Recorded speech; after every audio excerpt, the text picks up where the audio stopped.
हरे कृष्णा दोस्तों, आज का विषय है आप हीरा हो या कांच। आइए देखते हैं कैसे। एक राजा का दरबार महल के बाहर खुले आसमान के नीचे लगा हुआ था। पूरी सभा उपस्थित थी। महाराज के सिंहासन के आगे एक शाही मेज रखी थी और उस पर कुछ कीमती चीजें रखी थी। उसी समय वहां पे एक व्यक्ति आया और उसने राजा से कहा, मेरे पास दो चीजें हैं। मैं हर राज्य के राजा के पास जाता हूँ और अपनी चीजों को रखता हूँ, पर कोई भी उसे परख नहीं पाता और मैं विजेता बनकर घूम रहा हूँ। अब मैं आपके नगर में आया हूँ। राजा ने उसे बुलाया और कहा, वो कौन सी चीजें हैं? तो उसने वो दोनों चीजें मेज पर रख दी। वो दोनों चीजें एकदम समान रूप, रंग एवं समान आकार के थे। दोनों में फर्क पहचानना एकदम मुश्किल था। राजा ने कहा, ये दोनों चीजें तो एक ही है। तो उस व्यक्ति ने कहा, हाँ, देखने में एक जैसी ही लगती है, लेकिन दोनों बिल्कुल अलग है। इसमें से एक बहुमूल्य हीरा है और दूसरा कांच का टुकड़ा है, लेकिन देखने में एक जैसा ही लगता है, इसलिए आज तक कोई इन्हें परख नहीं पाया है। अगर कोई परख कर बता दे कि हीरा कौन सा है और कांच कौन सा है, तो मैं हार मान जाऊंगा और ये कीमती हीरा मैं आपके राज्य के तिजोरी में जमा करवा दूंगा। लेकिन शर्त यह है, अगर इसे कोई भी पहचान नहीं पाया, तो आपको इस हीरे की जो कीमत है वो मुझे देनी होगी। राजा ने कहा, ठीक है, पर मैं तो इसे परख नहीं पाऊंगा। पर राजा के जो दरबारी थे, मंत्री थे, वजीर थे, सब लोगों ने परखने की कोशिश करी, पर कोई भी व्यक्ति उनके अंतर को परख नहीं पाया।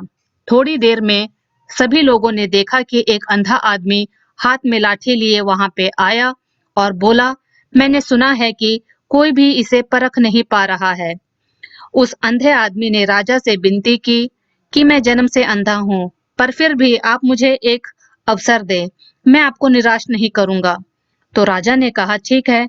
उस अंधे आदमी को वो दोनों चीजें छुआ दी गई और पूछा गया, इनमें से हीरा कौन सा है और कांच कौन सा है, यही तुम्हें परखना है।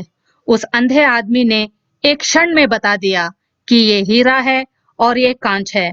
जो आदमी इतने राज्यों को जीत कर आया था, वो उस अंधे आदमी के आगे नतमस्तक हो गया और बोला, आपने बिल्कुल सही पहचाना, धन्य हो आप। मैं ये हीरा आपके राज्य के तिजोरी में दे रहा हूँ। राजा ने और सभी लोगों ने उस अंधे आदमी से पूछा कि तुमने कैसे पता किया कि कौन सा कांच है और कौन सा हीरा? तब उस अंधे आदमी ने कहा कि सीधी सी बात है, हम सब लोग धूप में बैठे हुए हैं, मैंने दोनों को छुआ, जो ठंडा था वो हीरा था और जो गर्म हो गया वो कांच था। ये कहानी हमारी जिंदगी से जुड़ी हुई है। हमारी जिंदगी में भी ऐसे दुखों की, तकलीफों की, परेशानियों की धूप पड़ती रहती है, लेकिन उन सारी तकलीफों में भी जो इंसान ठंडा रहता है, जो इंसान खुश रहता है, वो इंसान हीरे के समान होता है। लेकिन जो इंसान दुखों के आ जाने पर एकदम घबरा जाता है, दुखी हो जाता है, टूट जाता है, गर्म हो जाता है, वो इंसान कांच के समान है। तो आप भी अगर ये चाहते हैं कि आपकी कीमत एक हीरे के समान हो, तो दुख और तकलीफों के आने पर कांच के टुकड़े के समान कभी गर्म मत होना, बल्कि हीरे के समान आप हमेशा शीतल रहना। तो दोस्तों, खुश रहिए, मुस्कुराते हुए रहिए और तब तक हरे कृष्णा।